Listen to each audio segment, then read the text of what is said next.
I did want to mention a point actually. A lot of y'all have probably heard the Khan Academy deal that happened earlier today.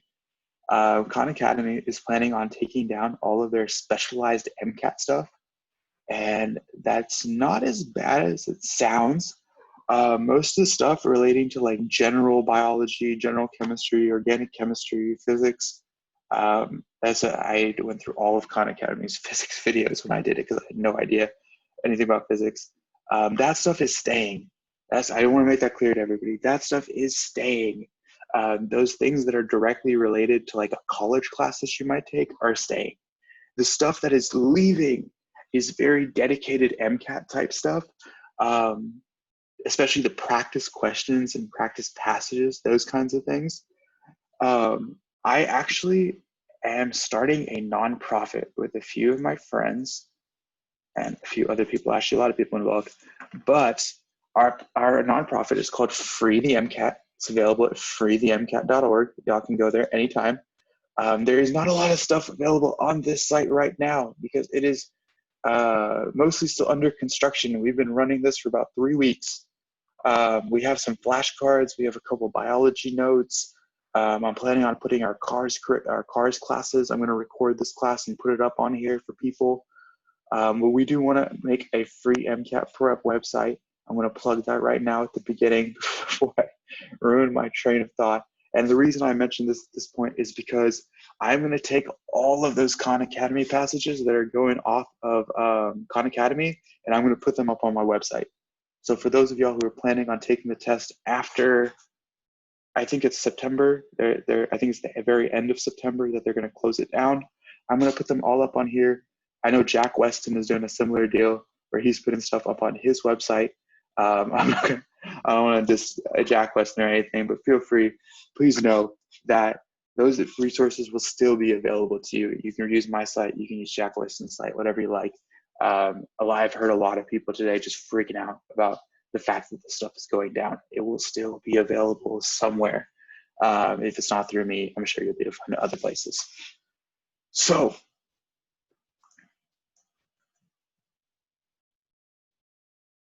I heard they're moving the Khan Academy material to the AAMC website. Yeah, a bunch of it is going to be available through the AAMC free prep hub or something like that. But as far as I know, currently that is not guaranteed after the school year.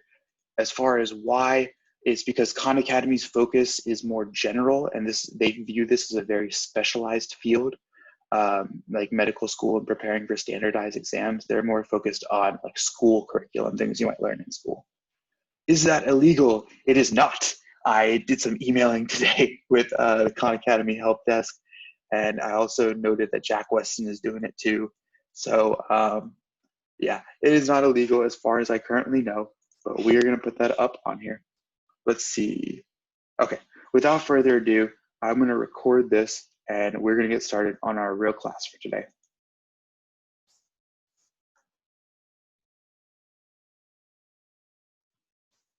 Yes, this website is, the video is recorded. It'll probably be up on the website tomorrow.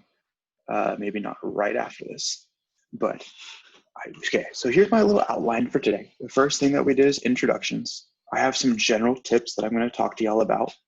And then we're going to especially focus today on methods to handle the timing of the cars section, something that's really tricky. So many people have told me that they've just ended up guessing on like the last 2 cars passages or anything or something because they only have like 5 minutes left to do them.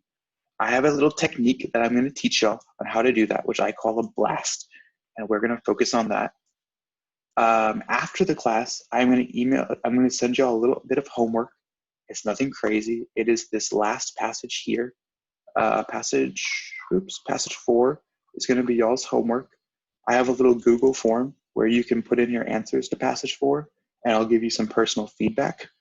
I'm also just going to send you a feedback survey so you can tell me a little bit about my class, whether you liked it, whether you hated it, whether you want me to change something in the future, stuff like that.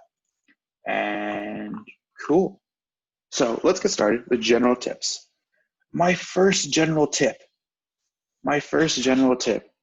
is to read a book. This is especially useful for those of y'all who are preparing in the long term.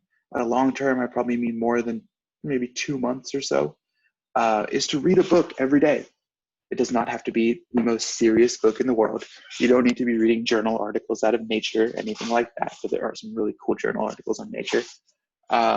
You can read something more fun. You can read Game of Thrones, which is what I'm reading right now, or anything that you find interesting. I have a little recommended reading list, which is going to go up on my website with this. When I put this recording, I'm also going to put the reading list up there, and you can take a look at that and find some inspiration, or you can read anything you like, really. I find this recommendation to be the most helpful thing that you can do long-term to prepare for cars, especially for people who are English is not their first language, or B, they don't read a lot. Me, myself, I kind of attribute the fact that that cars is my best section to the fact that I really loved to read as a kid. Y'all probably can't tell anymore, but English is not my first language. I started speaking English when I was probably about 6 years old, and I really immersed myself in the English language through books. I would always be the kid in class who'd have like a book open, and I'd be reading it like under my desk, and the teacher would be talking, be getting angry or whatever, and I'd just be reading my book. I wouldn't care, and that's how I learned the English language, and that helped me out a lot when I took like the SAT reading section, the MCAT reading section, and so on. So for those of y'all who are testing at the end of this month, this might not be the most feasible thing because y'all got a lot of other stuff to do. But for most people, if you're preparing on the long term, read a book 20 to 30 minutes every day. Very important. Y'all don't need to write down my whole little thing here. I'm going to email this to y'all after the class.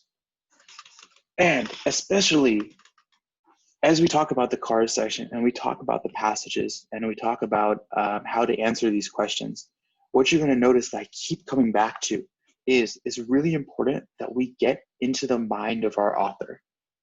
All of the other sections on the MCAT are about what do you think, i.e. they will either give you some facts via a passage or they'll expect you to know some facts and they'll ask you to do some thinking involving those facts. The cars section is the opposite of that. I hate to tell you all this, but the cars section does not care what you think. The cars section cares what the author thinks. The cars section is all about the author's opinion. It is asking you to critically analyze, that's the CA in cars, critically analyze the text and come up with the author's opinion. Now let me show you all some examples of this in case you don't believe me. So we can take a look at our first passage, and we're going to talk about this specifically in a second. But first, let me look at the questions. And I want to prove this point to you. The first question, the author's argument suggests. It's about what the author thinks. A common thread in the discussion. It is about the author's discussion. Information in the passage suggests. What did the author say about this? Blah, blah, blah, blah, blah. The author's main point is. All of these questions, every single passage, I'm only giving you this one as an example, but in every single passage, you will find that to be a common thread or a repeated idea. Every single question is about what the author thinks. Okay, so those are my general tips for the cars section. Once again, I'll email you all this. But my main focus today is on the timing of the cars section. Those of y'all taking it this year are more than likely taking the shortened version or the COVID edition, whatever you want to call it, of the cars section. But the same strategies work for either one. And I actually have two methods. I have two methods that you guys can approach the cars section. When we practice today, we're mostly going to practice with strategy 2. But I do want to tell you about strategy 1 really quick because I'm sure some of y'all will benefit from it. And especially important to know when to use strategy 1 and when to use strategy 2. Strategy 1 is basically what most people want to do when they open up the test for the first time. What most people want to do is they want to read the passage. They want to read this passage, read every word of this passage, get it all in their head, understand the passage, and then look at the questions. A lot of courses will tell you that's not what you should do. A lot of courses will tell you that is what you should do. Here's what I think. You should do that on one condition. The way the timing works, this is only efficient if you can read and understand the passage in 5 minutes.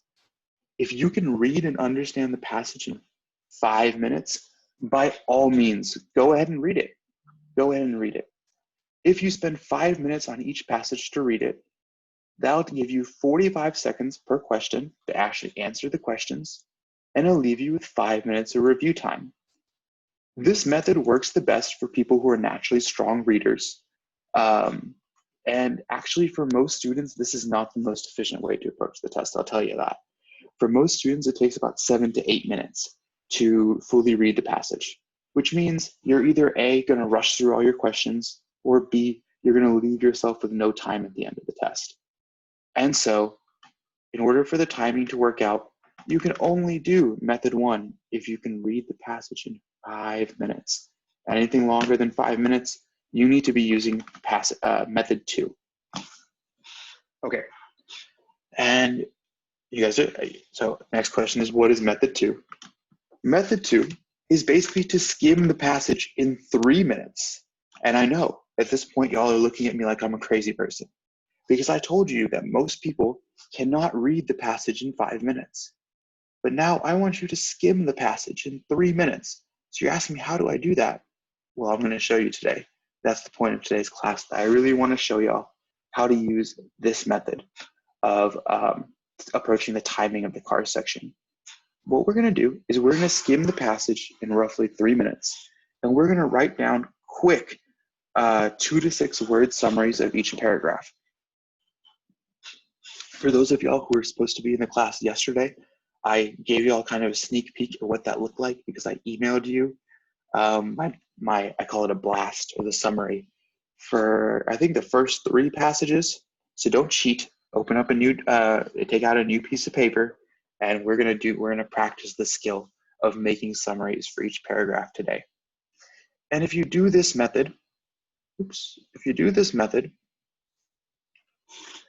what you're gonna do is you're going to spend 3 minutes per passage skimming the passage and writing a blast. We'll get into the details of that in a second. That takes you to 27 minutes because there's 9 passages. That'll give you 1 minute per question to actually answer each question, 53 minutes for 53 questions. The cars section is 90 minutes long, so that'll leave you 10 minutes to review at the end. That is with the normal timing.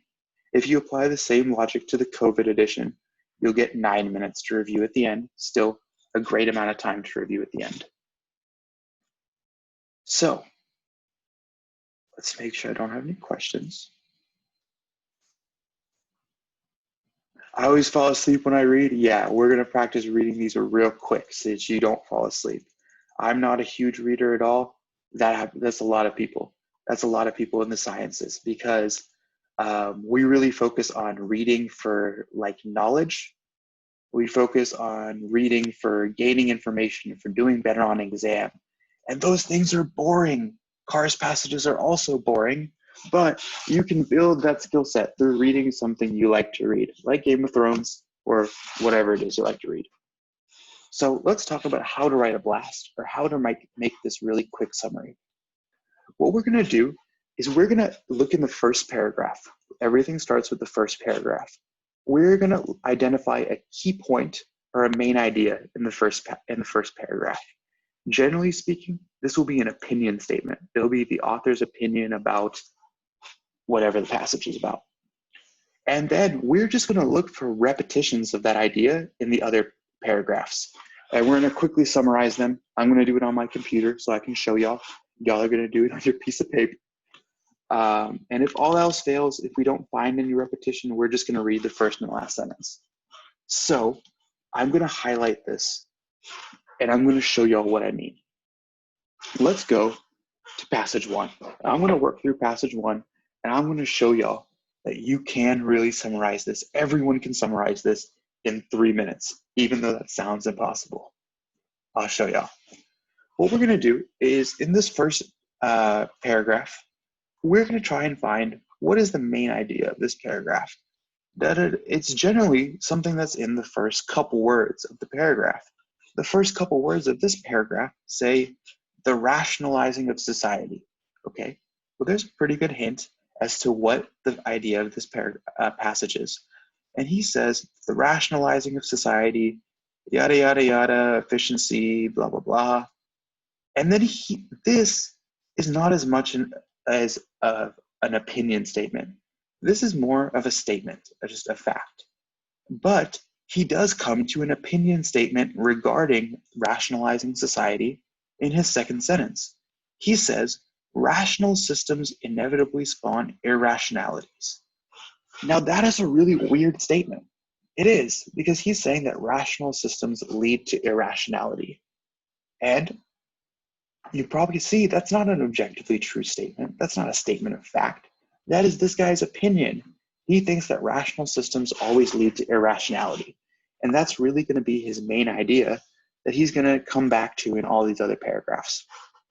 So for my blast, we just did step 1. Identify a key point, main idea from the first paragraph. Look for the author's opinion. And I'm going to write that main idea as my blast for paragraph 1. I call it a blast because it's like a rocket blasting off into the sky. You got to go real fast or your rocket won't blast off. But we're going to summarize. He says that rationality leads to irrationality. Rational leads to irrational. And now we're going to go over to paragraph 2. And you're going to see I'm not even going to read this paragraph. All I'm going to do is I'm going to skim this and I'm going to look for repetitions of this idea. What that looks like is I'm going to skim this and I'm going to look for the word rational or irrational. Da-da-da-da-da. Rational. Here's something that stands out to me. He said rational. So what is he saying about rational here? He says fast food restaurants, which epitomize the rational model, offer the fastest means of blah, blah, blah, getting food, basically. So I'm going to keep reading in this paragraph, look for anything else about rational. Rational, rational, rational, rational. Nothing else about rational. So I'm not even going to read it. All I'm going to read about is the parts that directly relate to the words rational or irrational. And he says stuff about rational over here. He says that fast food restaurants are rational, and he says they're really fast. That sounds like a pretty reasonable statement. So he says that rational fast food equals fast. Rational fast food is fast. And boom, we summarize paragraph 2. We only read the first sentence of it, but we summarized it. We'll do the same thing down here in passage 3. Paragraph 3. Rational, irrational, rational, irrational. Boom. I found my word. I found my keyword that I'm looking for. It says, this policy is irrational from the standpoint of the organization.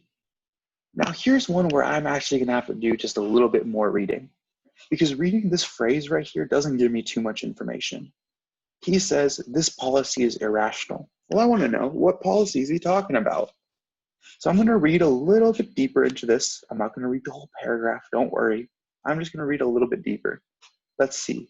He says that few skills are required on the job, so workers only use a minute portion of their abilities. Okay, cool. And he says that policy is irrational.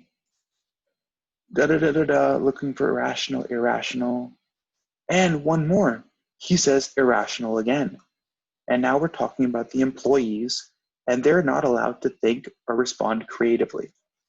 So we just highlighted everything that has to do with rational or irrational. This paragraph, we actually had more stuff, but still, we're not even reading half the paragraph. We're just reading rational, irrational. And I'm going to read these 2 sentences here about rational or irrational, and I'm going to quickly summarize them in my blast. So he says, workers aren't using all of their skills. Can I zoom in a little? Yes, I can.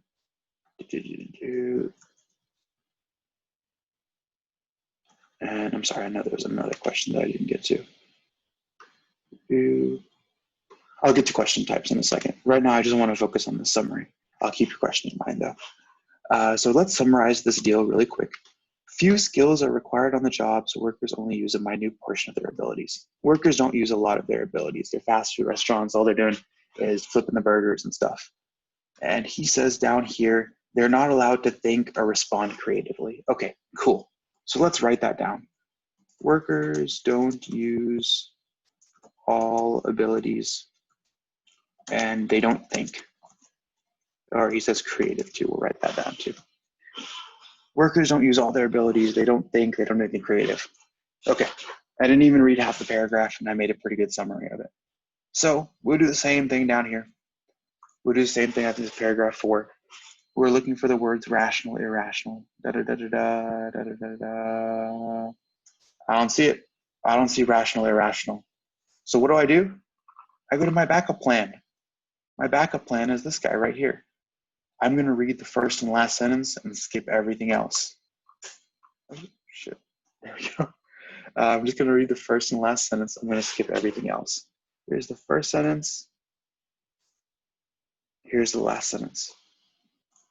And let's read these and we'll summarize them.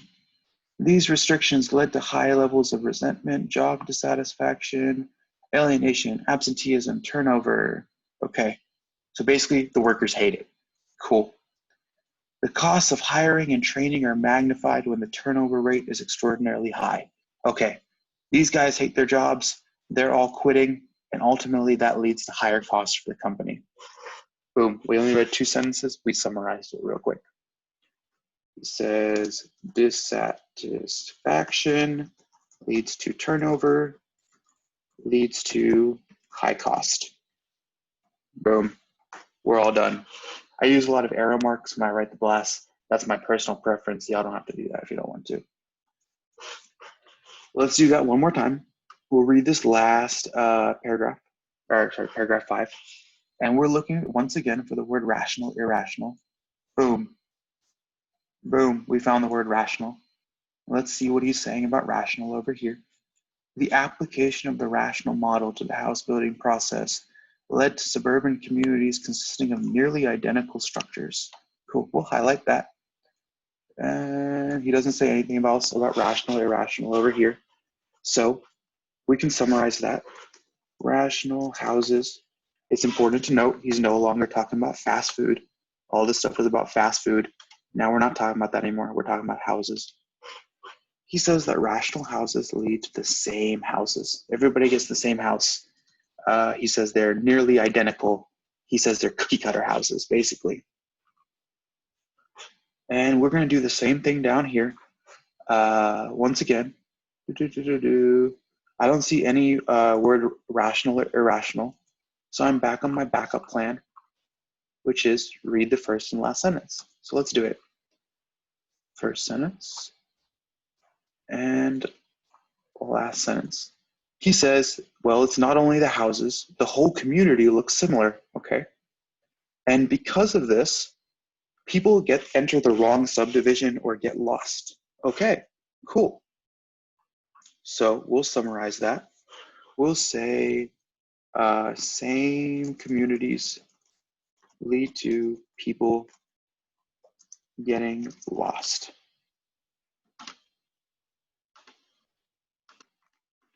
Same communities, we could try getting lost, I guess.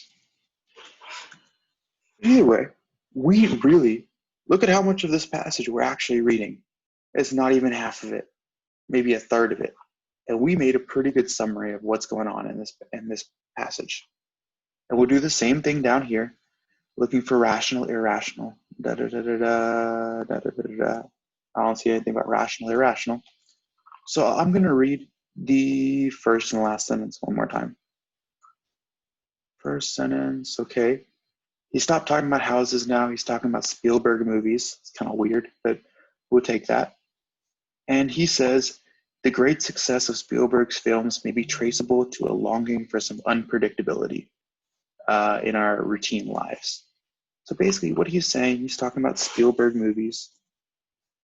Spielberg films, I think he says, successful because they surprise us. He says Steven Spielberg is real famous, he's real accomplished, and it's because he surprises us. Cool. So here's an idea of how much of this passage, oops, I'm getting ahead of myself, how much of this passage we actually read. I could do the percent of this. It's probably something like 25% at the most. And I made a pretty good summary. So what I like to do at this point is I read my summary. But first of all, do y'all see how we can do this in 3 minutes? Does 3 minutes sound like a reasonable time frame for this? Say in the chat. What if you pick like the wrong thing to look for? Okay, because as long as it's something that's repeated very frequently, you'll be all right. As long as it's something that's kind of the author's opinion, and you look for that author's opinion in multiple places, you'll be okay. Because all this test is about is finding out what the author's opinion is. The first time I actually did this strategy, I think it took me about 4 minutes. That's why I say it takes a little bit of practice. I'd estimate for most people it takes about 2 weeks of practice to get it down to 3 minutes. So now what I like to do, have you ever been wrong? I'm sure I've gotten a question wrong once or twice. I took the test 3 times. I got a 132 twice. I got a 131 one time. So apparently that time I missed maybe like 2 questions. But either way. So do you recommend writing this down, like yes, when you're doing the MCAT, like the actual exam? Yes, I write this down. On the MCAT, the reason I have y'all have a little piece of paper in front of you is because you're not going to be able to take notes digitally. If you want to take notes, you're going to have some of the testing centers give you an actual piece of paper.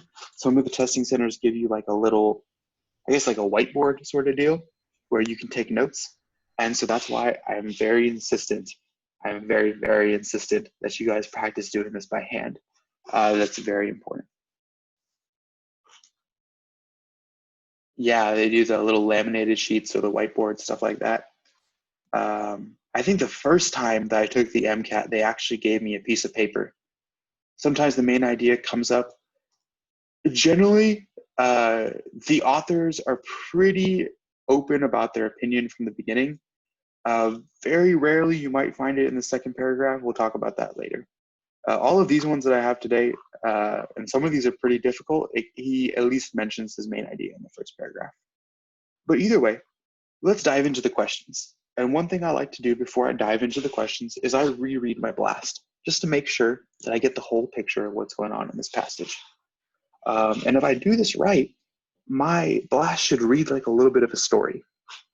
So his main idea that I found in my first paragraph is that rational leads to irrational, okay? And he starts off by talking about rational fast food restaurants. The first thing he says is that rational fast food restaurants are very fast. Okay, that sounds obvious to me. And then he goes on to talk about basically the irrationalities that arise in a rational fast food restaurant. He says that workers don't get to use all of their abilities. They don't think, they're not creative. And because of that, they're dissatisfied. They quit all the time. And that leads to high costs for the restaurant itself. So a rational idea, a rational fast food restaurant, led to irrationality. And we see that again when we talk about rational houses. So when we build rational houses, everybody gets at least pretty close to the same house. This leads to all the communities themselves as a whole looking the same. And this leads to people getting lost.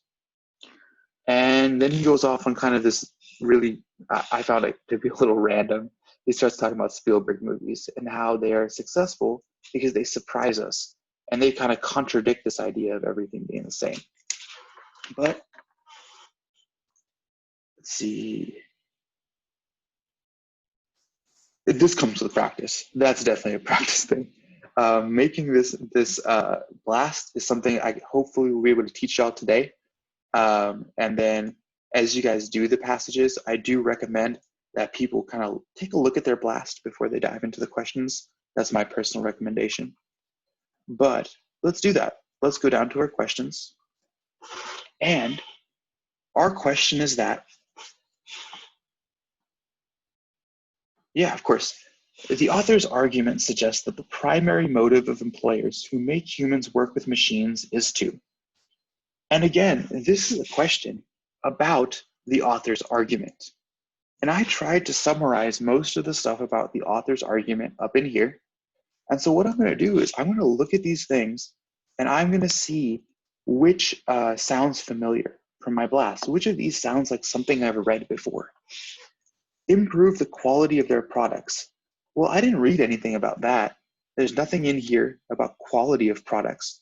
There's stuff about the workers being mad. There's stuff about the houses looking similar, but nothing really specifically related to quality. It doesn't mention quality very much in this article. Let's take that one out. Reduce the cost of wages and benefits. Now, he does say cost. He does come up with cost at one point.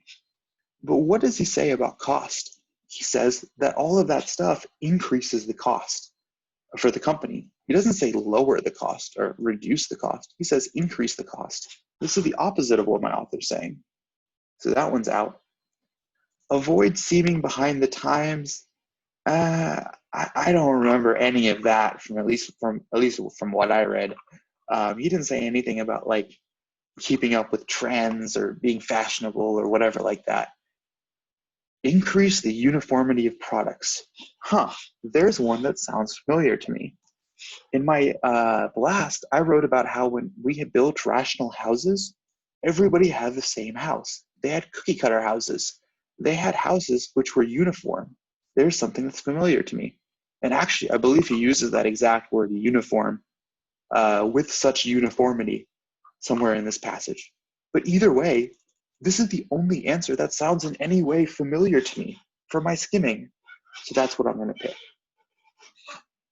We'll do the same thing with the second question. A common thread in the discussion of fast food and the discussion of suburban housing is that people today, so he's asking us basically, what is a commonality between his stuff about fast food and his stuff about houses? And let's look at these answers one more time and let's try the same thing. Increasingly resistant to the regimentation of life. He didn't say much about people resisting. I don't have anything over here about people resisting. I don't remember that. We'll take that out. I had a question. Sometimes my question thing doesn't come up when I come to the top of the screen. Take that up with Zoom one day. Yes, I just skimmed the passage. I don't even read it. This is all I read in the passage. If I really have doubts and I'm really unsure about one question, I might go back and read that section. I can check my blast and I'll know at least vaguely where that section of the passage is. But generally speaking, I don't even read it.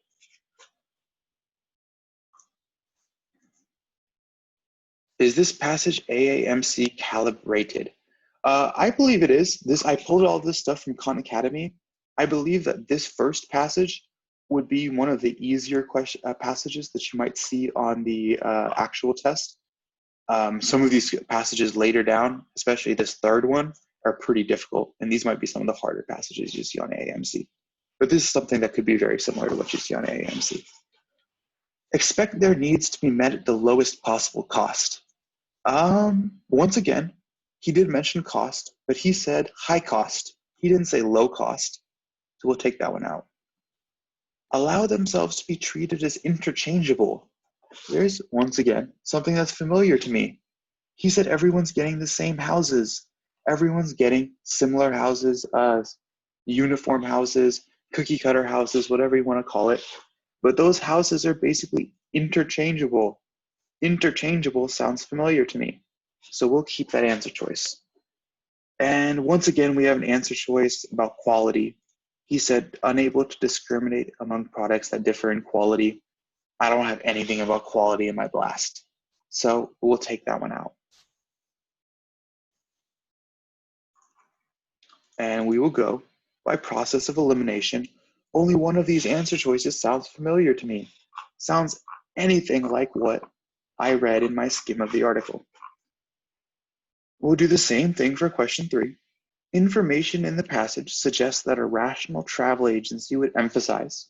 So we'll talk more about question types next week. We'll really get into question types next week. But basically what he's asking me to do is, we talked about rational fast food restaurants. We talked about rational houses. We never talked about rational travel agencies.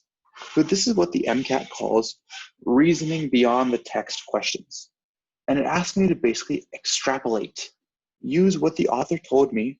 What would this author's idea of a rational travel agency look like? So let's look at answer choice 1. Planned tours to popular attractions with accommodations at large hotels. Well, I don't love this answer choice, I'm gonna be honest with y'all. I can kind of see a couple similarities. Everyone is going to the same place. Everyone is going, if they're going to France, they're all going to the Eiffel Tower. They're not going to Versailles. They're not going to the vineyards. They're not doing any of that. They're all going to the most popular attractions. And they're all going to the same large hotels. I guess I can see a little bit of how that's similar to his deal about houses. But again, I don't really love this answer choice.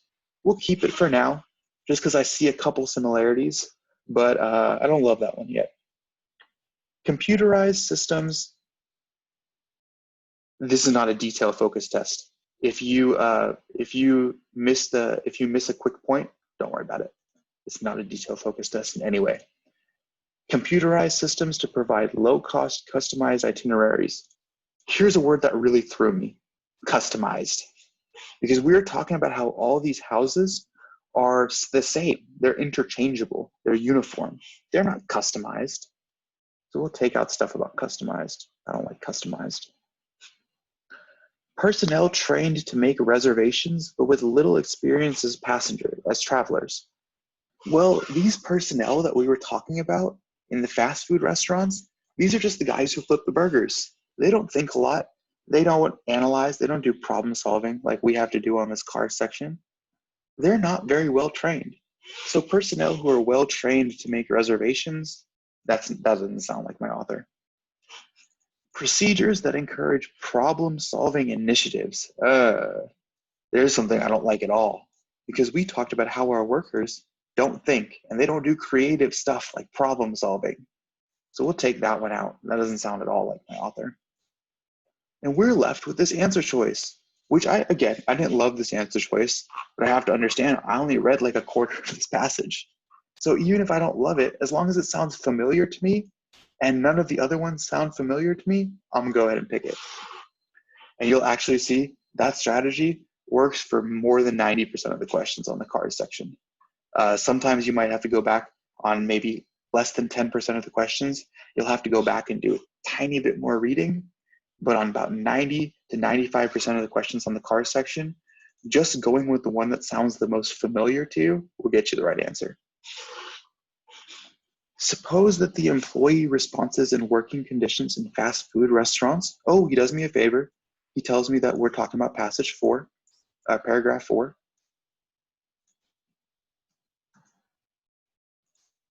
I don't unless I have to. Unless I have like a doubt about a question where I'm like, maybe I should look for more information, I skip it all.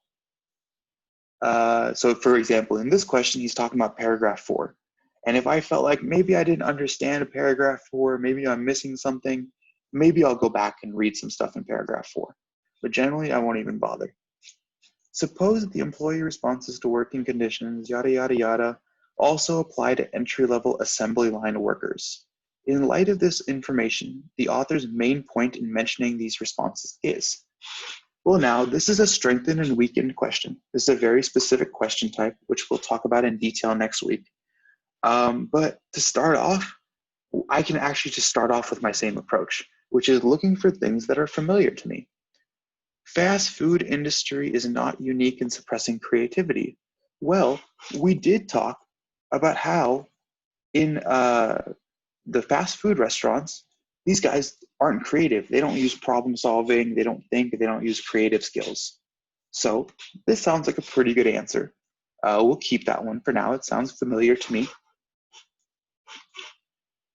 Monotony of work is not necessarily related to employee dissatisfaction. Now, this sounds like the opposite of what the author's saying, because he says that all of this stuff, not thinking and not being creative, that's monotonous. That led to dissatisfaction. That led to turnover. That led to high cost. So the monotony of work is related to employee dissatisfaction. So this answers out because this basically contradicts what my author said. We'll take that out. The monotony of work, once again, is related to employee dissatisfaction. It's the main thing that he talked about for employee dissatisfaction. Predictability and employee turnover are associated. Well, yeah, that's what my author was saying, right? That's kind of the opposite of this answer choice, where predictability, not thinking and being creative, not thinking and not being creative, led to dissatisfaction, led to turnover, led to all those bad things. So those things are related. We'll keep that answer choice. Strengthened, since low wages and job dissatisfaction are associated. Well, this is a weird answer choice because for most of us, low wages and job dissatisfaction are very highly associated. For me, when I go to work, if I don't get paid for it, I'm dissatisfied. I am very likely to do, turnover and all that stuff. But this is not what my author was talking about. If I look at my blast, I didn't mention anything about low wages in here. So while this might be my opinion is that this is true. Most of y'all probably agree with me. But my author didn't talk about this. This is not my author's opinion. And once again, we have to remember the author's opinion is more important than our opinion in this section. Author's opinion is more important than our opinion. And this is not my author's opinion. It might be my opinion. My opinion doesn't matter. Only the author's opinion matters. So, we got a trickier question. Because on all of these, when we did our little familiarity test, when we checked to see if it matches our blast, we were only left with one answer. Here, we're left with two answers. And so we're gonna have to do a little bit more thinking. So let's see. In light of this information, the author's main point is both of these things, the fast food restaurant suppresses creativity and predictability and employee turnover are associated, are basically the same thing as the author's opinion. So if we have a restatement, if we have another thing that matches our author's opinion, is that going to strengthen our argument or is that going to weaken our argument? Well, it's going to strengthen our argument. Having another example, having another data point, having another trial in your experiment is going to strengthen your argument. It's not going to weaken your argument. So basically, we spent about 3 minutes writing a blast. I spent more than 3 minutes because I was talking through my little process there. But y'all, I will train y'all to do that in 3 minutes. We wrote our blast in about 3 minutes, theoretically. We went over my blast really quick, maybe 30 seconds to 45 seconds, just read it over one more time. And then we jumped to our questions. And literally just by looking at what matches the blast and what doesn't match the blast, I got 75% of the questions already. I got 3 of the 4 questions. And on my last question, by looking at the blast and doing just a little bit of thinking, I got the answer. So my point being, you don't need to read the passage. If you can read the passage in 5 minutes, do it. Do it. If it's going to take you longer than 5 minutes, don't worry about it. Don't read the passage. Do a little outline, highlight some stuff that relates to the main point, make a little summary outline deal for yourself, and just go off of that. So that being said, for this next passage, I'm going to have y'all write a blast, just like I did here, where we're looking for main points and we're looking for repetitions of that main point. I'm going to have you guys write a blast. I'm going to give you a little bit longer than you get on the real test for it. Let's see. So I didn't open my timer today. Timer. Oh, I have some virus thing. If anyone knows how to get rid of that, please let me know. I have some virus thing where it redirects me to Yahoo search sometimes. But either way, doesn't matter. I am going to give you guys 3 minutes and 30 seconds on the clock. And I would like you guys to write a blast, just like I did here, for this second passage. Does anyone have any questions before we do that? Let's see. How much highlighting would you recommend on the test? Oh, actually, I think I missed a few questions here. If you missed a small detail, don't worry about it. I'd never go back and read the whole thing unless I have a specific thing. If there's a specific thing I might want to read more about, I might go read more of it. Yeah, it said not in there, so it kind of contradicted our author's deal. I'm kind of stuck on the first question, choice B. Mentioned benefits. Reduce the cost. Yeah, if you actually read the whole passage, I believe in somewhere in here he mentioned as a very small point. I could find it if you like.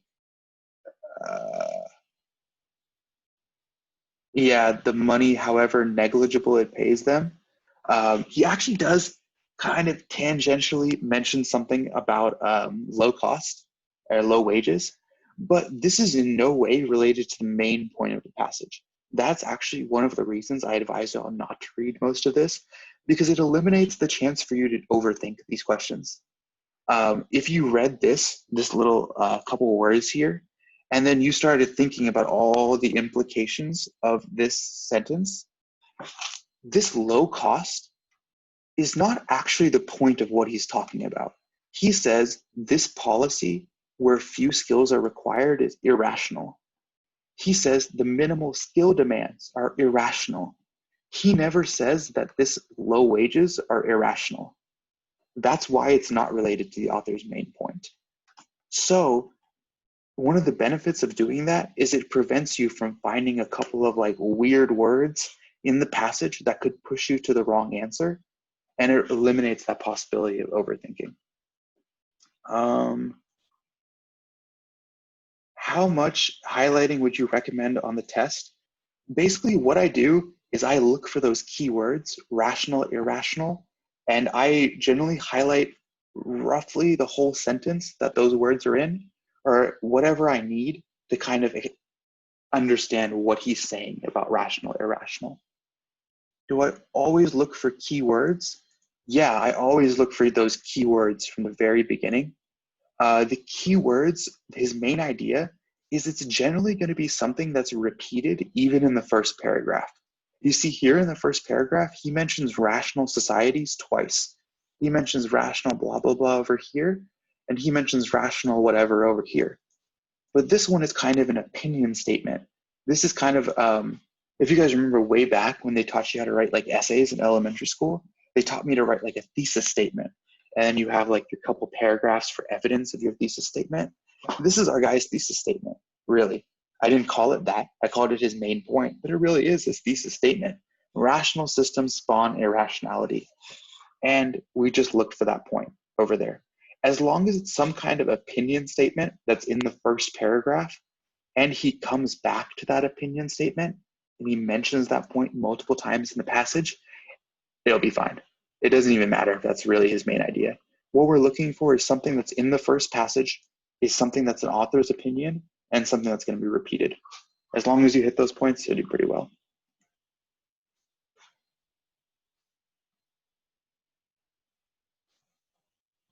I try and read most of the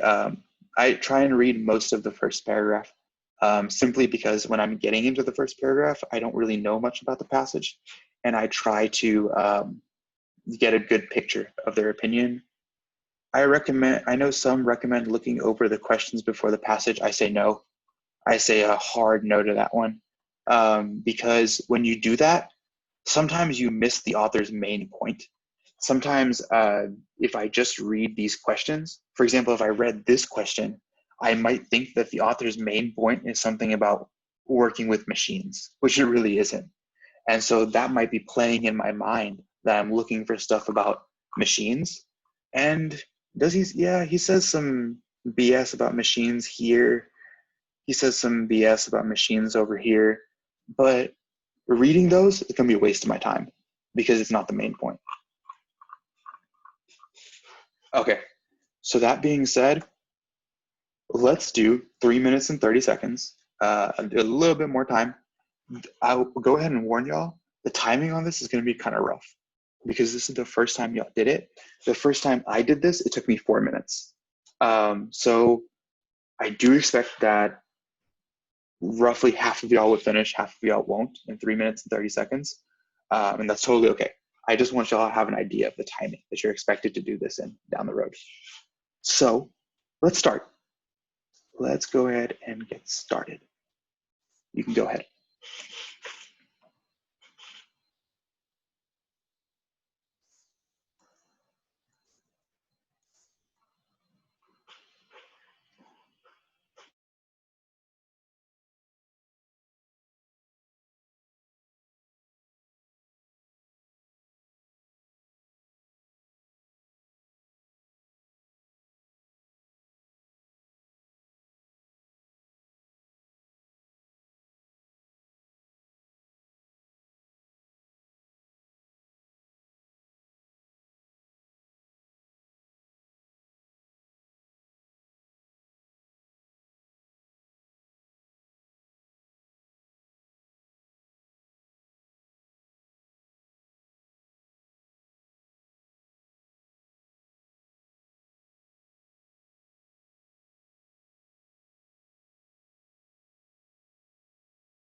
Y'all have 1 minute left.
Okay, that is time.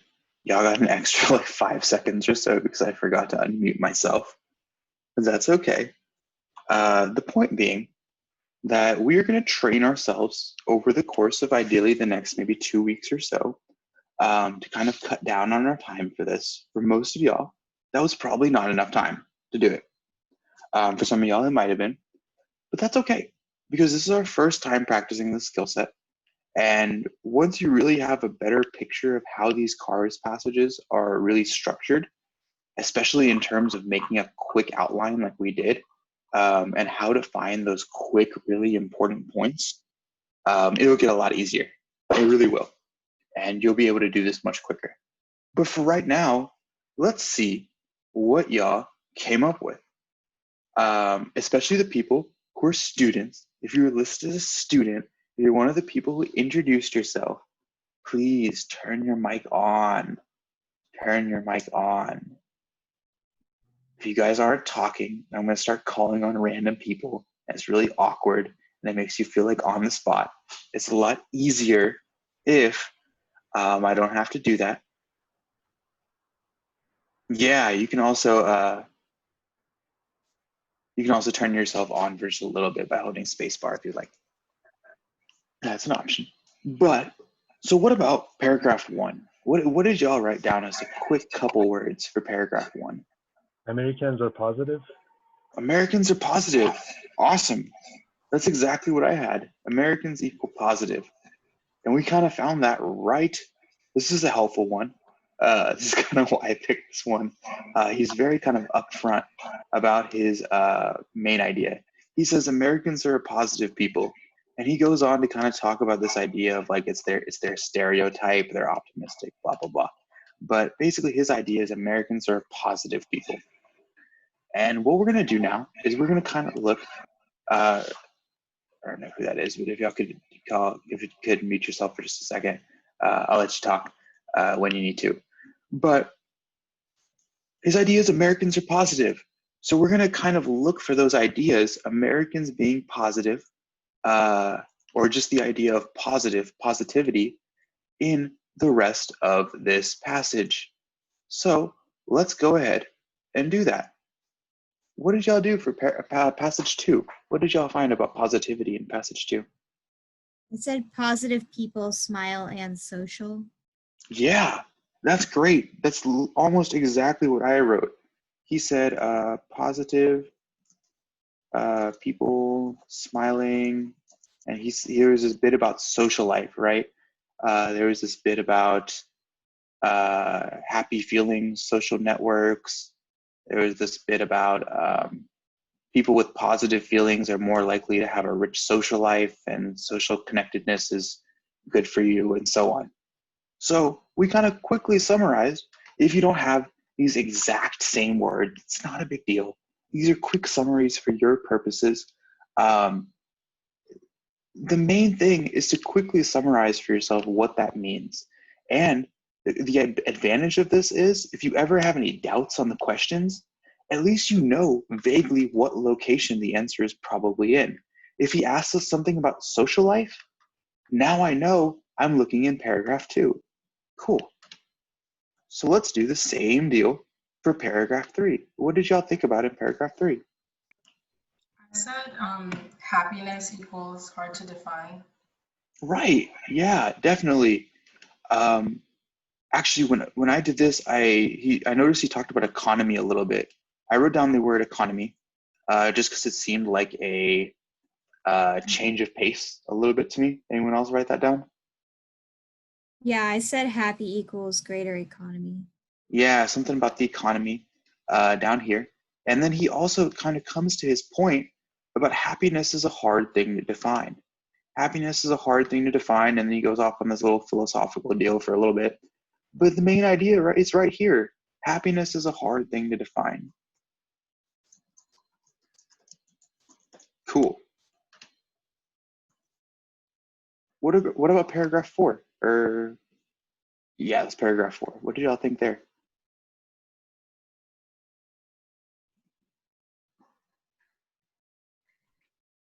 I said that people are not happy even with positivity. Right, exactly. So he kind of like contradicted himself a little bit here, where this whole part up here was how Americans are so positive, they're smiling, they have good social lives, blah, blah, blah.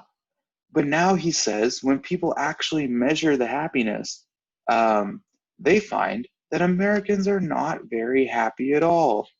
Americans are not very happy at all. And I wrote, actually, Americans are not happy. And he made some entertaining statements down here. I found this to be an entertaining statement. Most of y'all probably didn't read this because it didn't have to do with positivity, but I actually read this whole passage at the beginning when I was prepping for this. And I found this statement just to be interesting. Americans account for 2/3 of the global market for antidepressants. I didn't know that. I learned something from this Cars passage. That's fascinating. But either way, that's not relevant to what we're doing right now. So what about paragraph 5? What did y'all think about in paragraph 5?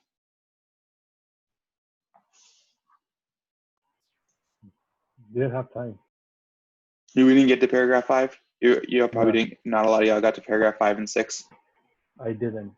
Okay. I don't know about everyone else. Okay. I said positive thinking ideology. Yeah, I wrote that positivity, your either positivity or happiness, whatever you want to call it. This thing is an ideology. Positive thinking is an ideology. So he's kind of trying to reconcile what he said up here with this idea of Americans not being actually happy. So he says the reason that Americans are all positive but not actually happy is because it's not the same thing. Positivity and being happy is not the same thing. Positivity is just an ideology. So I wrote that we have positivity equals ideology. Awesome. We're doing great. Did anyone get to paragraph 6? Just out of curiosity. Most people didn't. I think when I did this 2 days ago, nobody got to paragraph 6. You got to paragraph 6? What'd you come up with?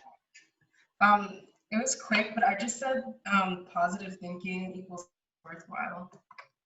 Yeah, that's a good one. So he's talking about positive thinking one more time, and he says some stuff about being worthwhile leading to actual positive things. He says positive thinking makes happy outcomes better, yada, yada, yada. Positive thinkings give you better health, prosperity, and success. And because of all of these things, positive thinking is actually worthwhile. That sounds pretty close to what y'all had? For those y'all who actually got here, it's okay if you didn't. Yep. But cool. So he said positive thinking. I can't even spell the word positive today for some reason. Thinking, positive outcome, and worthwhile because of that. Cool. So let's kind of take these ideas and let's look at our questions. We can kind of discuss our questions here a little bit amongst ourselves. I am going to give you a couple of hints because these questions are a little bit tough, ever so slightly tougher than the ones in the first passage. My hint for question 1 is if you don't know, this actually applies on the real MCAT too. If you don't know the word, don't pick it. Don't pick it. The MCAT is not a vocabulary test. If you guys ever took the SAT, at some point you probably memorized this big list of words, of vocabulary that go on the SAT. And if y'all are taking the GRE for whatever reason, you probably did the same thing. The MCAT is not like that. The MCAT is not a vocabulary-focused test. 9 times out of 10, if you come up with some weird word on your MCAT, it's wrong. It is there just to mess with your head. So don't pick it. The only reason why I would ever pick a weird word I'd never heard of before is if I really hated all of the other answer choices. And there's this other word there, I don't know what it means, but I'd go ahead and pick it maybe. Even then, I'd still probably kind of doubt it. But that being said, which of these kind of sounds the most familiar to you guys? According to the passage, positive feelings are, which of those sounds kind of familiar to y'all?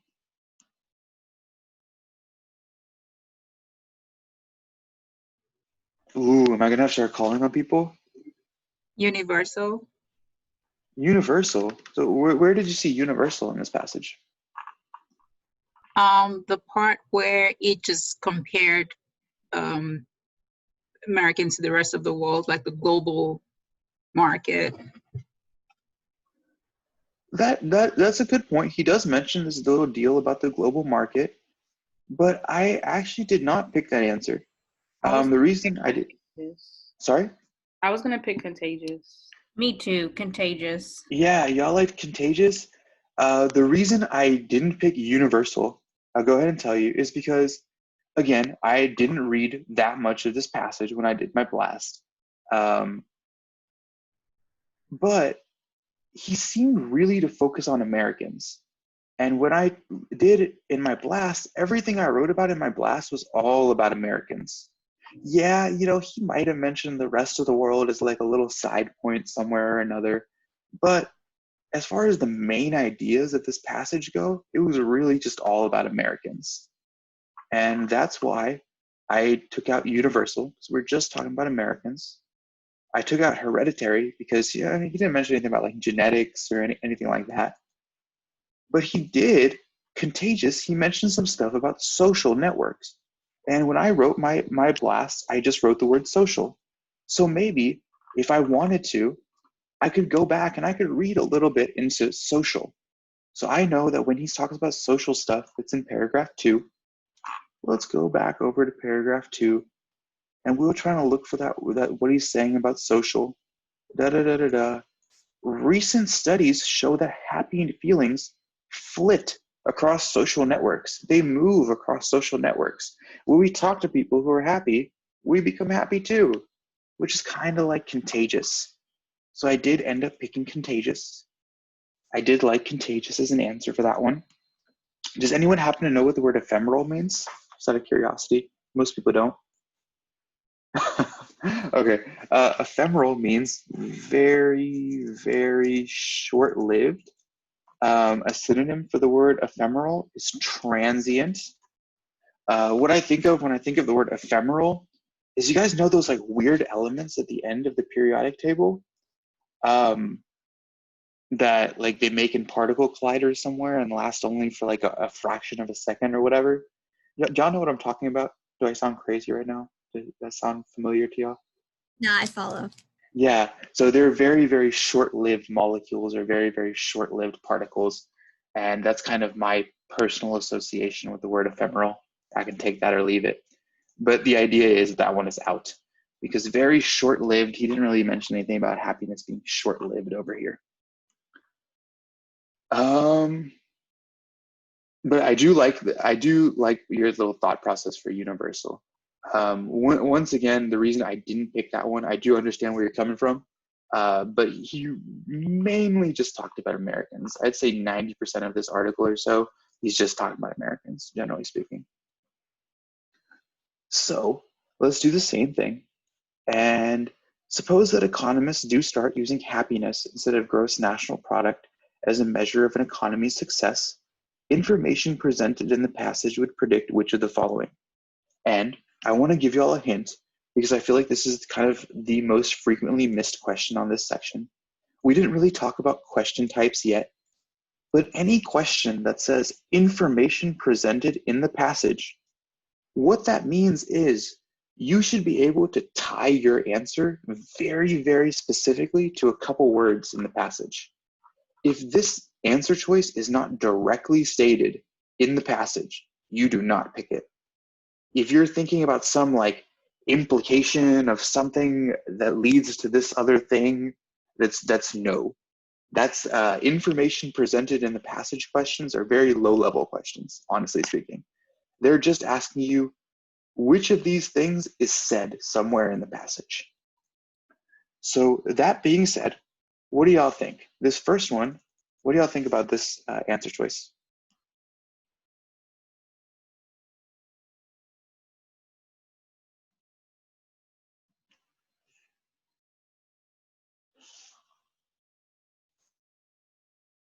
I'm gonna have to start calling on people again. How about Nia? Nia, what do you think about this answer choice? I'm not really feeling it. You're not feeling it? No. Okay. Why aren't you feeling it? Let's see.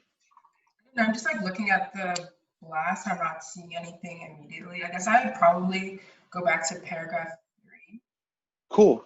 So let's do that. Let's we're not 100% feeling it, but let's check back at paragraph 3. And this is the one, yeah, he's talking about the economy. He's talking about using happiness rather than the gross national product.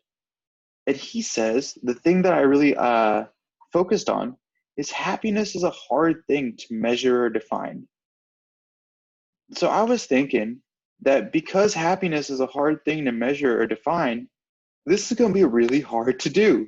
Using happiness instead of gross national product, basically what he's saying here is that this is a really hard thing to do because happiness is a hard thing to measure or define. So what about, are you feeling the answer choice yet? Yeah, I am. Okay. Yeah. So basically his main idea in that paragraph is that happiness is a hard thing to define. And because of that, doing all this stuff about using GNP and measuring an economy, et cetera, is very, very hard to do.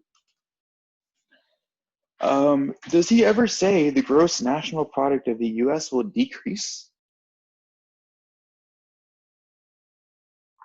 No. Yeah, we could, if we're not sure, we can go back and we can still read that little bit about the economy. He says it's hard to do. He says some stuff about philosophy, blah, blah, blah. But he doesn't really say that this is going to make our GNP go down. And the economy of the US will be seen less successful than today's. I actually found this one to be very similar to this number 2. GNP will appear to decrease, economy will be seen as relatively less successful. And I do want to make the point, you might think that. If you're all worried about the implications of this and so on, you might really think that. Because he says that later down, he says Americans are ranked 23rd in happiness. And well, I happen to know that that in terms of GNP, we're number 1 across the world. We have the highest GNP in the world. That's just a fact that I happen to know just from living life and reading the news and stuff. But he never says that. That's a fact that I'm bringing in from some outside source. But he never says that. He never says the economy of the US will decrease. He never really puts hard numbers on the economy of the United States. And so we can't pick either of these two because he doesn't directly say them. He doesn't directly say the gross national product of the United States is this or is that or whatever. He does say that measuring the happiness is very hard. And so we can say with reasonable certainty that he did mention this stuff. In fact, that was my main blast from paragraph 3. Happiness is hard to define. Thus, this whole deal, his whole little idea here, it's going to be pretty hard. And that's just number 1. And so we're going to pick number 1 or A right here. Are kind of following what I'm putting down? Yep. Cool. Yes. Cool. Yeah, I do like to have feedback. I used to teach high school, and if I don't have feedback and I'm just like talking to my wall, it like drives me a little crazy. So if y'all can confirm those kinds of things, it helps me out a little bit.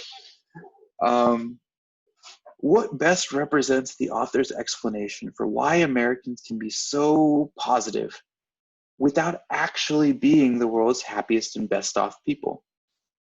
So, again, we have to separate what we know to be true from what our author's opinion is. We have to look for things that kind of match what the author's opinion is. Even if, I'll use this one as an example, stereotypes tend to be unwanted generalizations. Well, that is an objectively true statement. It really is. Stereotypes are usually generalizations that don't apply to everybody. But first of all, he never really directly states that stereotypes are generally speaking bad. He doesn't really talk, he mentions a little thing about stereotypes up here. He doesn't really talk in general about stereotypes anymore. And also, more importantly, it doesn't even answer this question. Why would Americans be so positive if they're not really so happy? So I'll give you all a hint. We'll go ahead and take this one out because that might be what I think, but it's not what the author is saying. So which of these does sound like what the author is saying? What do y'all think?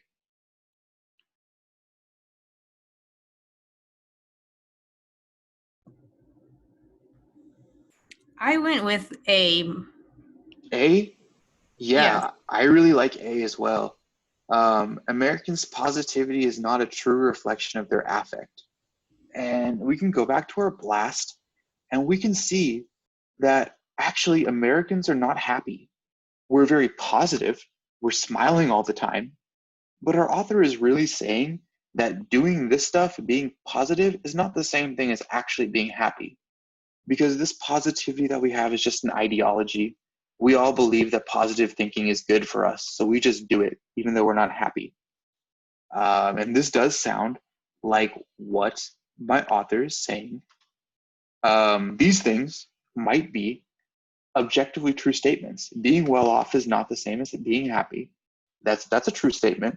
There are plenty of rich people out there who are depressed, but it doesn't answer my question, and it's not really the author's main point throughout the course of this passage. He might have mentioned that as a little one-off thing, but it's not really his main point. He did mention this. He did mention that Americans have high rates of depression, but that doesn't explain why we're so happy all the time. Why would we be so positive if we have such high rates of depression? This doesn't really answer my question. So we'll go ahead and take that out too. But this one does sound like what the author is saying, and it does kind of answer my question. That's how I ended up with A. Probably pretty similar to how you ended up with A. And that puts us down at passage 3.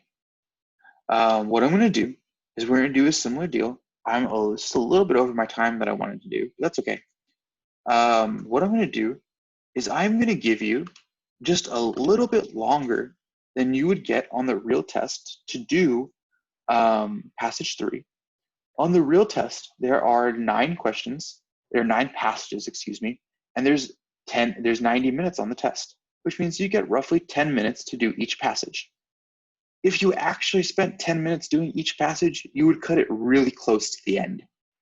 You wouldn't leave yourself any time to review. And so in my actual timing strategy, I have it set up so you would actually take somewhere between 8 and 9 minutes per passage, which leaves you about 10 minutes at the end to review. But because we're just practicing, I'll go ahead and give you the whole 10 minutes. I'll give you some of your review time too to work on this passage. I'll give you guys 10 minutes to do both passage 3, make a blast for passage 3, and give all of these questions a shot. I'll go ahead and warn you that this is the hardest passage we're going to do today. This is a pretty tricky one. This is generally one people have some trouble with. But I'll go ahead and leave y'all to it. Let's I have a make question. Yeah, go ahead. So I was wondering, when I read the passage and I need to look for the keywords, like basically the ones that I see in the first paragraph and the third and fourth and the rest of the passage, I look for the word and then I highlight the sentence, go back to the beginning and read the sentence. That is kind of like taking time. Is there a way to be more efficient, you know? Yeah, I think Because that comes down to practice. Down. Yeah. Okay. Yeah, so I feel like that comes down to practice. You don't really have to highlight if you don't want to. I highlight mostly to show y'all what I'm doing. I highlight because, so let's say Americans are positive, right? So I'm really looking for repetitions of this idea of positivity throughout this thing. So you see positive affect over here. So I read this sentence, and then I see some more stuff about positive over here. I read this bit. Not much about positive. Well, here's some more stuff about positive. So I read this bit, and I summarize that. And generally speaking, if you're just sticking to that word positive,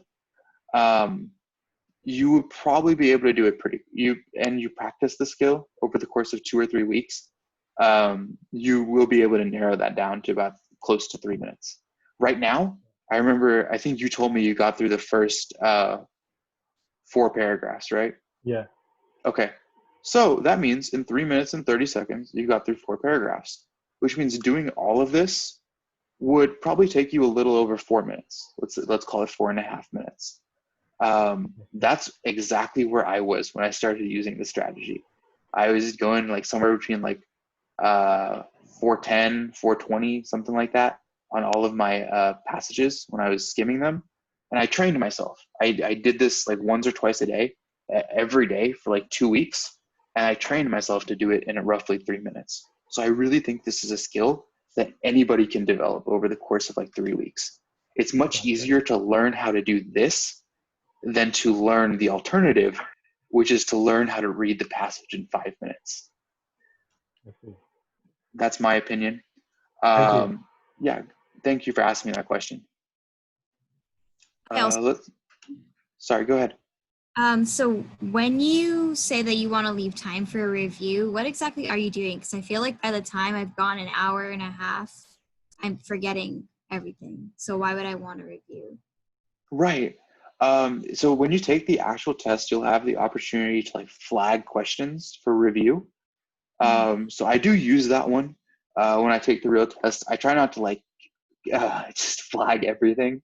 That's something that actually when I was doing like the Chem Phys section, I do the whole thing and then I go back and I realize that I flagged like more than half the questions. I flagged like 3/4 of the questions and it didn't really help me. You do want to use your little flagging thing sparingly. You want to not like overuse it, but you still have your blast. You can keep your blast with you the whole time, and you can kind of just give it another look at the very end. I think that's very important. It was very important for me when I was testing. Some people don't like to do it. Some people like to use up all their time and just go one pass through the test. I personally, doing that would drive me crazy, just because I'm kind of like I need to be sure that I'm like getting it all right or whatever, you know. So I like to leave myself a little bit of time at the end to review, and that is what my timing strategy is set up to do. It is set up to either leave you 10 minutes on the normal test or 9 minutes on the COVID edition of a review time. So that's why I have that there. I will get to your questions. How many passages? How often have you changed answers during your review at the end? I try not to kill it with changing answers. I generally flag like maybe 1 or 2 questions per passage, and I probably change 5 or less at the very end. I most of the time stick with my gut instinct on the questions, just because I don't want to be like overthinking it later and just like messing myself up. But yeah, my recommendation is not to like, you're looking for things that are blatantly wrong. Like you read the question, you read the answer, and you're like, wait, there's no way that's right. I don't know what I was thinking when I picked that. And those are the ones you really want to change. You don't want to overuse changing your answers. How many passages would you recommend to do daily testing in 3 weeks? 2. 2 is pretty solid. 1 or 2 if you're testing in 3 weeks. For those of y'all who are just building the skill as practice, I'd say 1 or 2. For those of y'all who are testing like this month and need to build this skill, go with 2. Okay. So, do I like the Jack Weston passages? A lot of people have told me they're pretty hard. I didn't use them personally when I was preparing.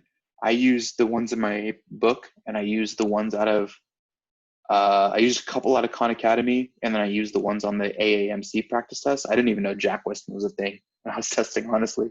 But a lot of people have told me they're kind of hard, which is not the worst thing.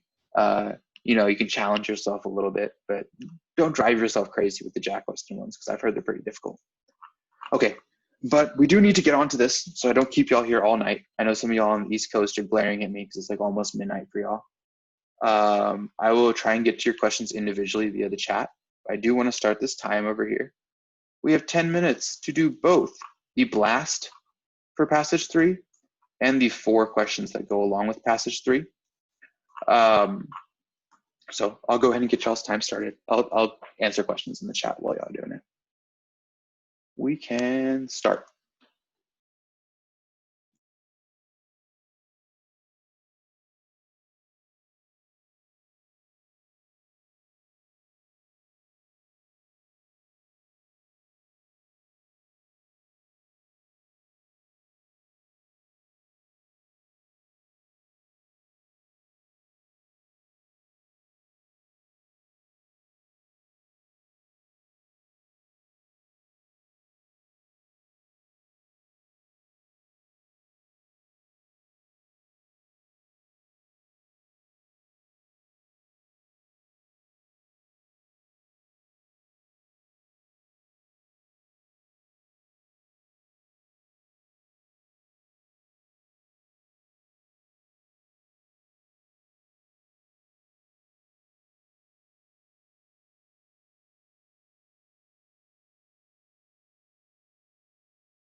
You guys have about 1 minute left.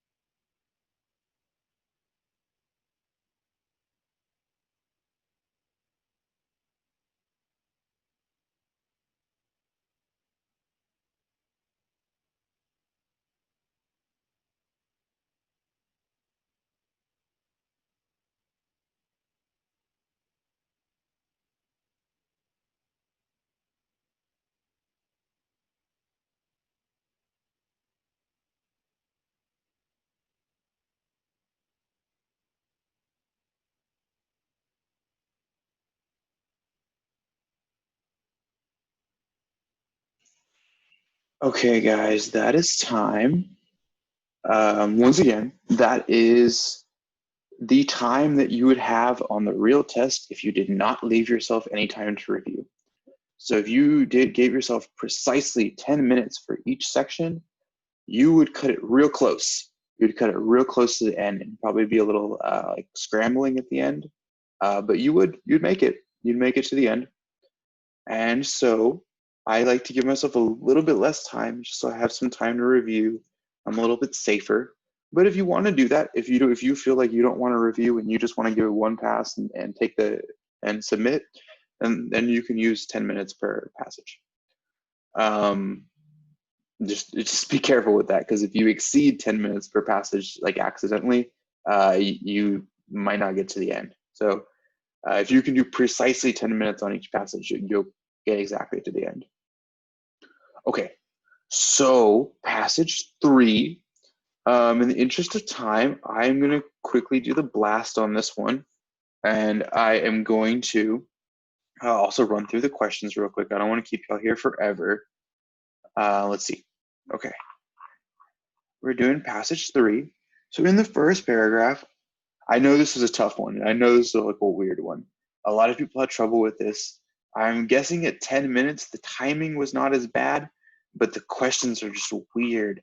Questions are weird. This passage is weird, and it's just a weird one to read. But let's take a look at this. Contemporary writing. He's talking about this essay. This is a certain type of passage. Again, we'll talk about specific passage types and question types next week. But his whole deal is he's writing about this thing. He's writing about William Gladstone's paper here. And he says that William Gladstone's paper is a shock. Okay, cool. And so what is William Gladstone's paper? What is the point of William Gladstone's paper that he's writing so much about? He's writing about Homer, who, for those who don't know, he's like a Greek poet way back in the actual ancient Greek days. And Homer and his contemporaries perceived the world in something closer to black and white than full technicolor. Okay, so now that is definitely an opinion. That is William Gladstone's opinion. It may or not be our author's opinion. I don't know yet. But he's definitely saying that William Gladstone's opinion is that Homer saw the world in black and white, not like actual color, like we see the world. So that's weird. That's a really weird thing to say, actually. So our I guess main idea is, on this type of passage, I do like to write down this guy's name. I do like to write down the name of Gladstone. I do that just so I can keep separate in my mind the idea of the author and Gladstone, because Gladstone is not actually the guy writing this article. This is another guy writing about Gladstone's writing. So it's a little bit weird, but I do like to write down the name Gladstone. And what Gladstone thought is that Homer saw world in black and white. So that's his main idea, that Homer saw the world in black and white. And so now we'll look for things about black and white and seeing color and all that kind of stuff in the rest of this passage. So not seeing much about color, black and white, rich colors of nature. Okay, there's something. So what is he saying about the rich colors of nature? One aspect that remained exactly the same since Homer's day was the rich colors of nature. Okay, Colors of nature, same since Homer. Okay, cool. So he's basically saying that this is like a really weird statement. Like Gladstone thought that that Homer saw the world in black and white, but that doesn't make sense, right? That's not like a logical statement. Surely the colors of nature, what does he say? The sky, the dawn, and the leaves must have been the same color back in Homer's days. Okay, so we'll go on to the next one. We'll look for the word color. Okay, here's color. He says Homer uses the same word to denote colors which are essentially different. Okay, cool. Here's another thing about color. We expect to find color, but his poppies are never called scarlet. So he talks about poppies, and we would expect for people to refer to poppies as scarlet, but he never does that. Oh, here's another important thing about color. Homer's color vocabulary is very small. Okay? Homer's color palette, most striking is the lack of a word that could have taken to mean blue. Cool. So we can kind of summarize this. He basically says Homer doesn't use the color words a lot, and he kind of summarizes that little point right here. It says Homer's color vocabulary is small, and he especially notes that he never says the word blue. Okay, so let's write that. He says Homer's color vocab is small, no blue. Never says blue in there. Okay, we have this very short paragraph here. He says color right here, but again, this is one of those where in order to actually understand this, you're probably gonna have to read both sentences anyway. So you end up reading the whole deal. What is more, Gladstone proves that the oddities in Homer's Iliad and Odyssey, oddities in Homer's Odyssey, could not have stemmed from any problems peculiar to Homer, because this other guy also uses color words in weird ways. Okay, so his main idea is that it's not that Homer is like literally colorblind. It's not that he has some kind of like disease that results in him not seeing color. There's other people who are in Homer's age, I guess, who also use color words in a weird way. So he says not just Homer. There's other guys who also use color in a weird way. Cool. So we're looking for color stuff. We're looking for colors.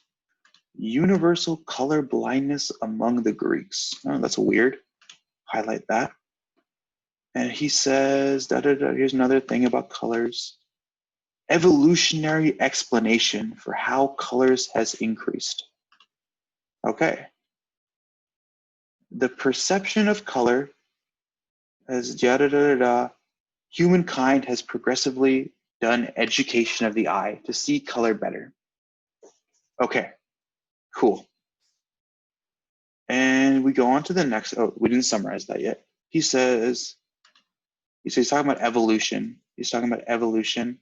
He says humans better at color each generation. So yeah, he's talking about like evolution stuff a little bit. And he's basically saying with each generation between us and the Greeks, we are progressively getting better and better at seeing color. Cool. Why did this start with the Greeks? He says progressive refinement of color vision. Appreciation of color comes with manipulating color artificially. And that's a weird statement because I don't know what that means. Manipulating color artificially. So what is he talking about when he's saying manipulating color artificially? Let's read a little bit more. Let's try and figure out what that means. Oh, here's what he means. He's talking about dyeing. The art of dyeing was in its infancy. We couldn't manipulate color. We couldn't like dye clothes or whatever because we didn't know how to do it. We didn't have the technology to do that. And a lot of brightly colored objects were entirely absent. And he goes off on, he goes off on another point about just emphasizing that. But his main idea is that the reason that we're progressively getting better at colors is because we're getting better at manipulating colors. We're getting better at, using technology to create color. So he says, what did I write down? He says dyeing or manipulate color leads to all this stuff in paragraph 5, the stuff about evolution or whatever. The reason for this is that dyeing or manipulating color led us to do this. Okay. And paragraph 7 is a little short one. Again, I don't think he ever actually says the word color in here, so we're going to end up having to read the whole thing. Gladstone's analysis was brilliant, but completely off course. So Gladstone's a really smart dude, but he's very weird. Like he's not, this is not like the usual way to think about stuff. He's off course. And these other scientists, he says philologists, I actually don't know what philologist means, and I never looked that up, but other people, anthropologists, and even natural scientists would need decades to free themselves from the error of underestimating the power of culture. Huh. So he says Gladstone's a real brilliant dude, but these other guys, not so brilliant because they underestimate the power of culture. Okay. So I wrote Gladstone. Oops. Gladstone is smart. Other scientists, not smart. And then he also did this thing about power of culture. Okay. And I say that is a really hard passage. It is definitely a really hard passage because we ended up reading a lot. Even for the purposes of our blast, we read something like half of this passage. But at the end of the day, we skipped a lot of the weird details. At some point, he literally counts how many times Homer uses the word black and stuff like that. But we skipped through. How many of these passages showed up on your exam? That's a great question. This is one of the harder passages that's going to be on the exam. I'd say out of 9, you get 2 or 3 that are real tricky and wacky like this. We ended up reading about half of it. We skipped over some of the weird details. He literally counts how many times Homer uses the word black if you read the whole passage. But we skipped over some weird stuff like that.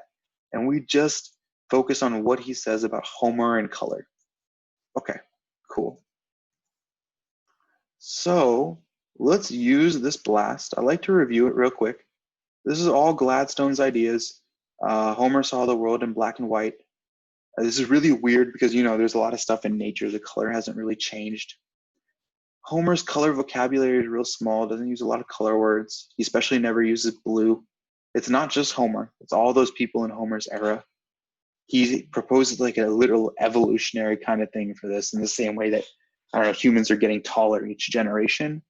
In the same way, we're getting better at seeing color. And he says one of the big factors in that is dyeing or manipulating colors. And because of all of this, our author's opinion is really that Gladstone is really smart, whereas other scientists, not so much, because they miss the power of culture. Okay, cool. So, it can be inferred from the passage that the author believes which of the following about contemporary academic writing. So this is one where we look, what did he say about just scientists and academic writing in general? So in my little blast, he's mostly talking about Gladstone all up in here, but he says that Gladstone is smart, other scientists are not. Or at least Gladstone is much smarter than the other scientists. Gladstone is the brilliant one. These other scientists, not so brilliant. Okay, so let's look for that. Academic papers are typically not very brilliant. Now that sounds like a weird statement. All of us are like science people. We want to be doctors and we think academic papers are like the smartest thing in the world. But that's not what our author is saying. Our author is saying is that Gladstone is the brilliant one. All these other scientists, not so brilliant. So I don't hate this answer. It sounds kind of like what my author's saying. But let's look at the other answers just to be safe. Academics seldom address color perception. I don't think that's true. He never A, he never directly said that, and B, this whole paper is basically about color perception. So that's a weird statement. I don't like that. He never directly said anything like that. So we'll take that out. Academics often reach very strange conclusions in their paper. Well, he says that William Gladstone was a shock. He says that William Gladstone is off course, is weird, but he never says that the other scientists are weird. It's just Gladstone that's the weird guy. So I think this is a little bit too much of a generalization. Gladstone is weird, that's true, but the other scientists are not weird. Other scientists are normal. How do we know that Gladstone isn't one of the academics? Right, that's a really good question. And so that's a little bit of a generalization kind of thing, in that he's basically framing Gladstone as like an exception. Do you see where I'm coming at from that? Because he says Gladstone is a shock. Gladstone is very different than other scientists. Gladstone is brilliant, but is off course. These other scientists are very different than Gladstone. So what we say about Gladstone is the opposite of the generalization. Does that make a little sense? I follow that, but that wasn't my initial thing, because especially like off course seems pretty negative to me. So I thought that right. So yeah, some people thought that off course means that he thought Gladstone was wrong. Yeah. Yeah, but so the reason I don't like that understanding of this is because he's writing this whole paper on Gladstone. He calls Gladstone, he says a shock, but a shock of meeting an extraordinary mind. He says that Gladstone's analysis was brilliant. So I interpreted that to mean that he likes Gladstone. He thinks Gladstone's really, really cool and is a really smart guy. But he's off course in the sense that he's weird. He's not like the other scientists. Not exactly that he's wrong. But I do definitely understand where you're coming at from that. I'll tell you, this is the most commonly missed question on this whole group of questions, precisely because people think that. Precisely because people think that like he's trying to say Gladstone is wrong. And the main reason I didn't come to that conclusion is because if that was my conclusion, this sentence makes no sense. He would say Gladstone is brilliant, but then he says Gladstone is wrong. And that was like a really weird thing for me. And that's how I came to that. Does that make a little sense? Yeah, I agree with you. I definitely glossed over that and just kind of the, oh yeah, he's off course thing. Yeah. I think that's a really common one that a lot of people have that misconception. I think every single day that I've done this class, this is my 6th class, every single day someone has said that. And that is, it's just one of those things, I guess, kind of looking at the big picture, when we're trying to think about what off course means in terms of the big picture. First of all, he's writing a whole paper on Gladstone. So obviously he thinks something pretty well of Gladstone, that he's writing this whole paper and this whole deal on Gladstone. And so it kind of makes more sense that he thinks the other scientists are not as brilliant as Gladstone. Okay. So it has been suggested that the Iliad and the Odyssey were a patchwork of a great number of popular ballads from different poets, rather than a single work by a poet named Homer. If true, how would this affect the opinions in the passage? Okay, so what this question really reminded me of is that part where he's talking about the other guy who also uses weird color words. It reminded me of this deal right here. The oddities in Homer's poems could not have stemmed just from Homer. This other guy also uses the same thing. And in our blast, we wrote that it's not just Homer. So this concept kind of agrees with what we said in our blast, in what this guy said in his article. And so this is just another example of what this guy said in his article. So if we have another example of what the person said in the article, it is going to strengthen. It is going to strengthen Gladstone's basic thesis. A couple people do pick don't affect. I'll go ahead and tell you that on the MCAT, another example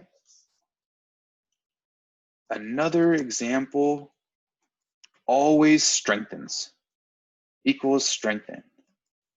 The reason for this, if you want to be all technical, is because this MCAT is preparing you to read scientific writing.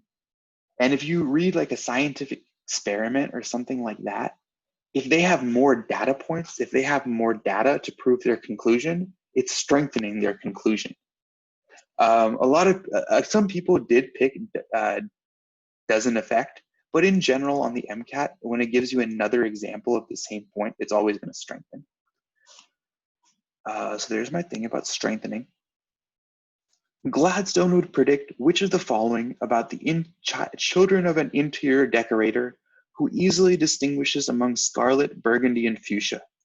Okay, so I don't think I can distinguish between scarlet, burgundy, and fuchsia, but either way.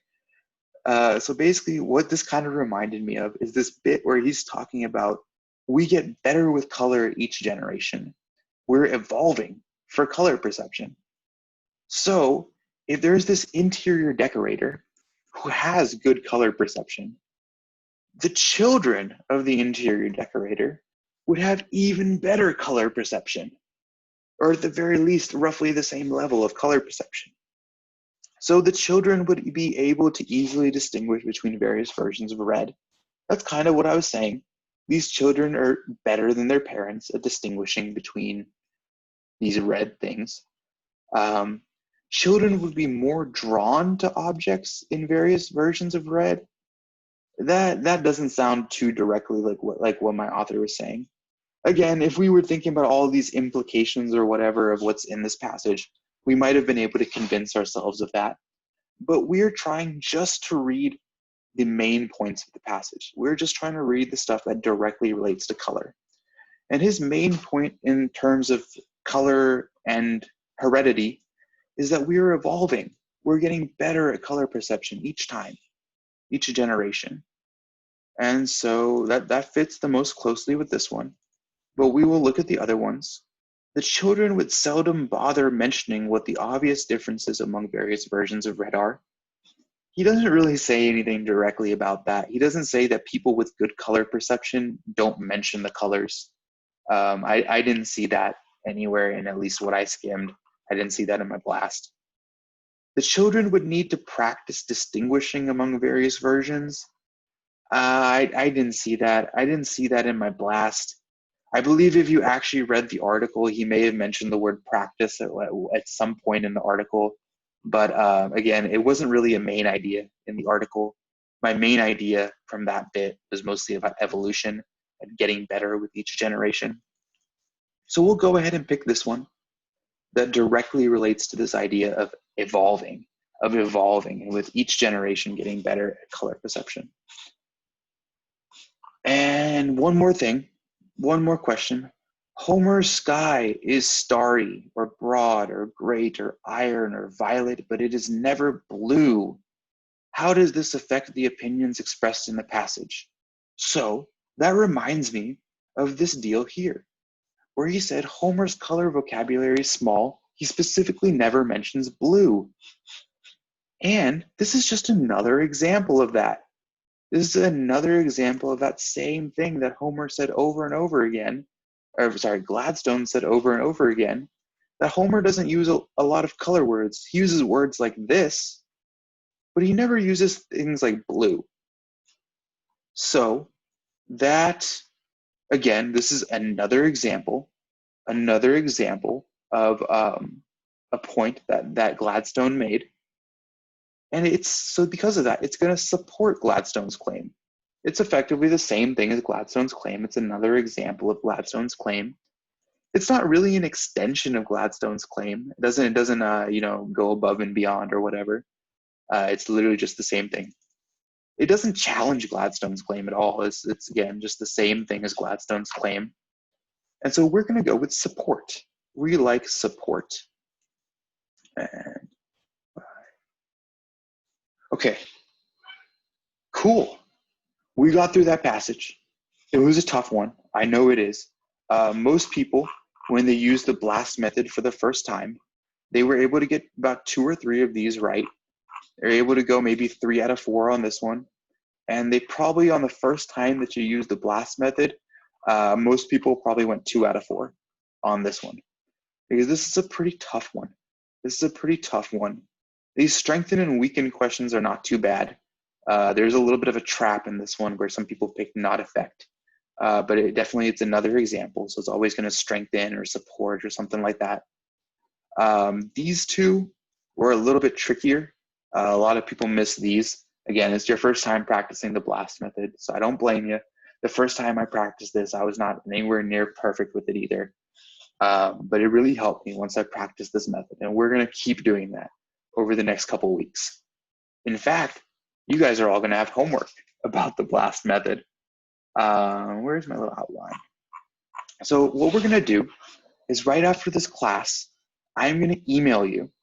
I am first of all going to email you my notes. All this stuff about over here, about my general tips, about these methods for doing the timing on the section, I'm going to email you. Just so I know some of y'all probably are overachievers, pre-med students, and wrote that down already. But I'm going to email it to you just to be safe.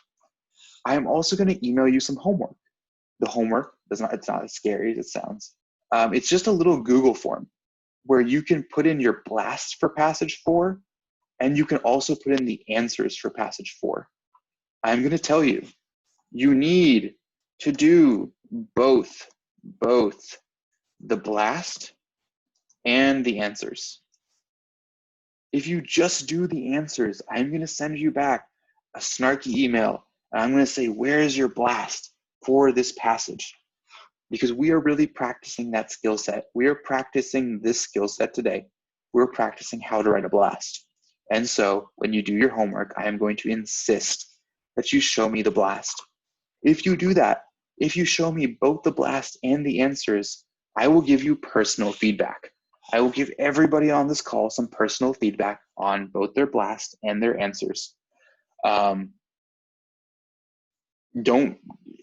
It could take a little while. It could take up to maybe a day or two for me to get back to you, because I have a lot of people. I have something like 120, 130 people that I'm doing this class for. So it could take a day or two for me to give you feedback. That's okay. I am gonna get to all of you. It could take me a day or two. But your homework is basically gonna be this passage 4, which I've also included. If you really want to be a go-getter, this passage is pulled from Khan Academy, and I think if you go to Khan Academy, you can find the answers to this passage. You can see their explanations. But I can also give you some personal feedback and show you my explanations for how I got the answers. So you're going to have your homework. I'm also going to send you a little feedback survey just so you can give me some feedback on my class, what you'd like to see me do better, what you'd like to see me do differently. I'm going to post a recording of this session on my website tomorrow. I'll send you guys the link to it, and I'll also send out the sign-up link for this week's classes. And I really ran overtime. That's why I'm kind of rushing right now. I know I am rushing. It's like past midnight on the East Coast. I'm gonna let you guys go. If you want to head out right now, you can feel free to head out. If you have some questions, I'll stick around. You can ask me your questions. Have a good night, everybody, if you're leaving right now. So are the same people going to be the students next week? Once again, I'm going to ask you to have the either FAP verification, or I figured out that it's very hard for me to confirm if people are underrepresented minorities or not.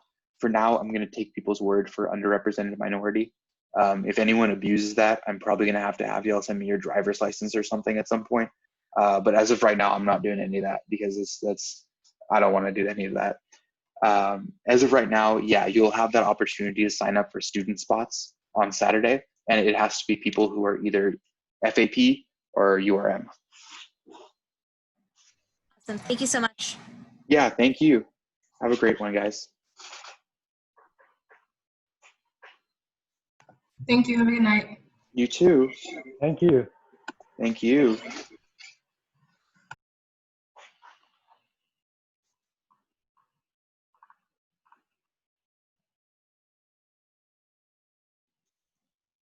Yeah.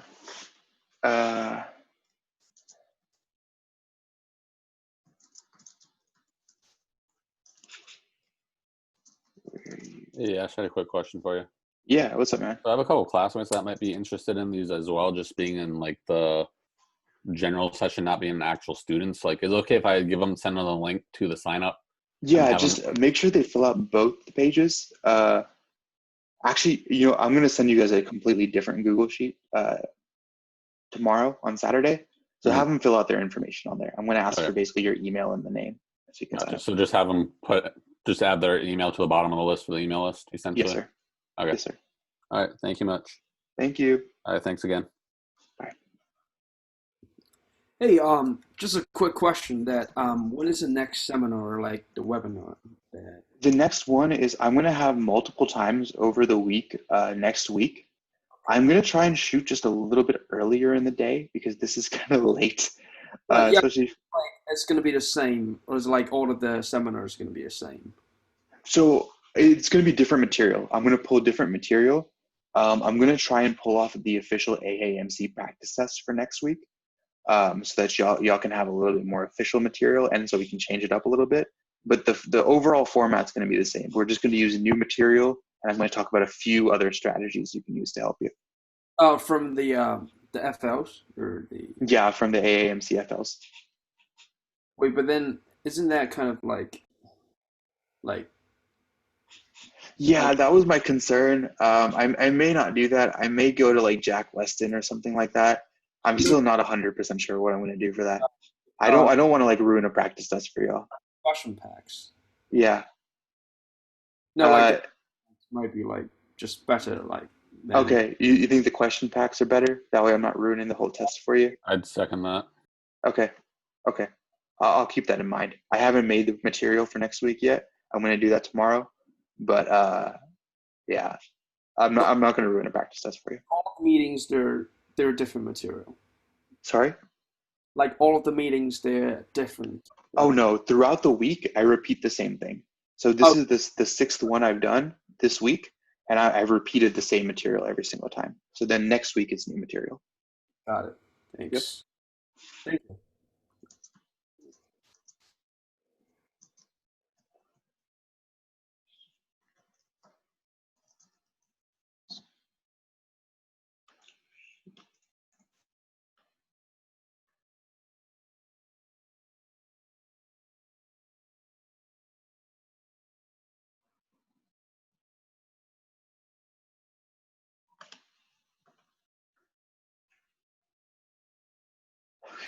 Okay, I'm going to end this.